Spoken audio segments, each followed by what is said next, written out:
लोकसभा चुनाव से पहले इंडिया गठबंधन में सीट शेयरिंग की संभावित तस्वीर सामने आ गई है। बताया जा रहा है कि लोकसभा में विपक्ष की सबसे बड़ी पार्टी कांग्रेस 320 या 330 सीटों पर चुनाव लड़ सकती है।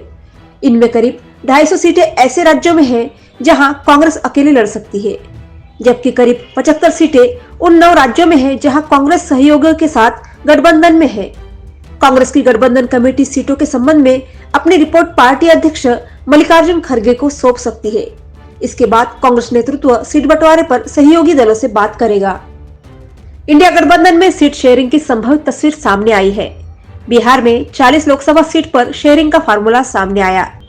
आरजेडी और जेडीयू 17 सीट, कांग्रेस 4 सीट और लेफ्ट 2 सीट पर लड़ेगी चुनाव। छत्तीसगढ़ में 11 सीट पर कांग्रेस लड़ेगी लोकसभा चुनाव। हरियाणा की 10 में से आपको मिल सकती है 2 से 3 सीट। हिमाचल प्रदेश में 4 लोकसभा सीट पर कांग्रेस लड़ेगी चुनाव। झारखंड में Congress 7, JMM 4, RJD JDU 1 seat पर लड़ेगी चुनाव। मध्य प्रदेश की 29 सीटों पर कांग्रेस लड़ेगी लोकसभा चुनाव। ओडिशा की 21 सीट पर कांग्रेस लड़ेगी लोकसभा चुनाव। पंजाब में कांग्रेस और आम आदमी पार्टी में गठबंधन की संभावना कम है। राजस्थान में कांग्रेस 25 सीट पर लड़ेगी लोकसभा चुनाव।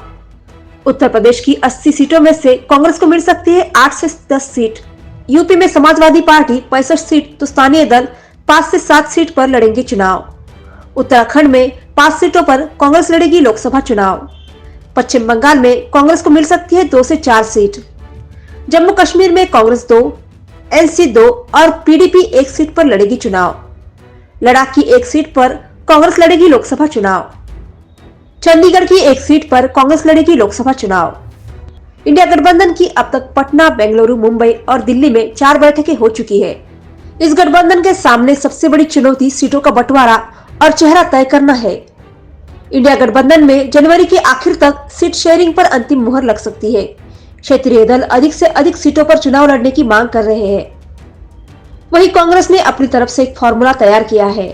अब इस फॉर्मूले पर आम सहमति बनाना सबसे बड़ी चुनौती होगी। Bureau report, QI network.